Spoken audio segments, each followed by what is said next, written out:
Բարում տվյալներ, ընտրախախտումների վերաբերյալ ինչ ահազանգեր են կատարվել։ Եվ այսպես, Շենգավիթ համայնքի 8/59 ընտրատեղամասում քաղաքացին փորձել է քվեաթերթիկը դուրս բերել ընտրատեղամասից։ Հեղուտում վարչական շրջանի ղեկավարը անարգել մտնում է քվեախցիկ եւ քաղաքացիներին ստիպում ընտրել ՔՊ-ին։ Արագածոտնի մարզի թիվ 18/15 ընտրատեղամասի դիմաց Նիկոլ Փաշինյանի քարոզչական պաստառներն են։ Թիվ 21/12 ընտրատեղամասում քվեաթերթիկների տրամադրման եւ պահպանման կետերը դուրս են տեսախցիկի վերահսկողությունից։ 6 Ծովինարի 21/31 ընտրատեղամասում։ Գյումրիի 31/53 ընտրատեղամասում քվեարկում են 2 անձով։ Հեղուտում 38/11 ընտրատեղամասում վարչական շրջանի ղեկավարը առավոտվանից ընտրատեղամասից դուրս չի գալիս։ Ոչ ոստիկանությունն է արձագանքում, ոչ էլ հանձնաժողովի նախագահը։ Դրսում էլ կուտակումներ են ու հյուրասիրության միջոցառում է, հայտնում է Ուժեղ Հայաստան կուսակցությունը։ Լոռու Գարգար համայնքում տեղակայված թիվ 22/34 ընտրատեղամասում ՀԵՑ-ի աշխատակիցը ուղղորդում է ընտրողներին։ Կազմվել է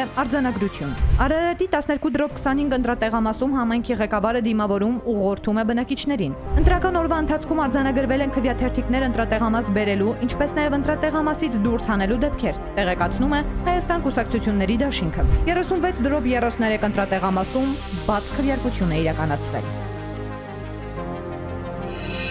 Բաժանորդագրվեք Արմաթ մեդիայի ալիքներին սոցցանցերում, հետևեք մեզ նաև Armat Media AM կայքում։